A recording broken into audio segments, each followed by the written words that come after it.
আসসালামু আলাইকুম বন্ধুরা, আবার চলে আসলাম নতুন আরেকটা ভিডিও নিয়ে।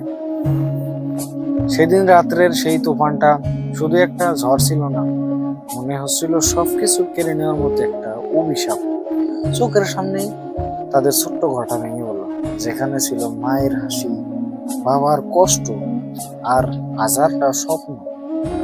সেই ঘরটা আজ তাদের মাঝে নেই, শুধু আছে কিছু ভাঙা কাঠ, ছেঁড়া টিন আর বুক ভরা কষ্ট। কিন্তু সেই কষ্টের মাঝেও তারা একটা আলো দেখতে পাচ্ছে।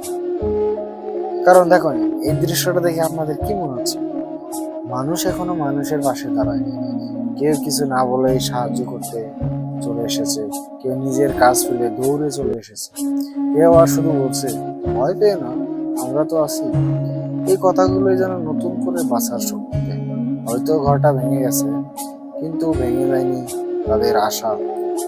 আজ আবার সবাই মিলে নতুন করে সেই স্বপ্নের ঘরটা গড়ে তুলছে। কারণ ঘর শুধু ইট, টিন, বালি এগুলো দিয়ে বানানো হয় না, ঘর বানানো হয় ভালোবাসা দিয়ে। আর সেই ভালোবাসা থাকলে কোনো তুফান বা ঝড়েই তাদেরকে হারাতে পারবে না। আর এই যে এরকম দেখেন, গ্রামের মানুষগুলা খুবই সহজ সরল। যদি একটা বাড়িতে বিপদ হয়, সবাই সাহায্য করার জন্য সবসময় প্রস্তুত থাকে। এরকম দৃশ্য আপনি সচরাচর শুধু গ্রামেই দেখতে পারবেন। ভিডিও ভালো লাগলে আমার পেজটা অবশ্যই ফলো করবেন। ধন্যবাদ। আসসালাম।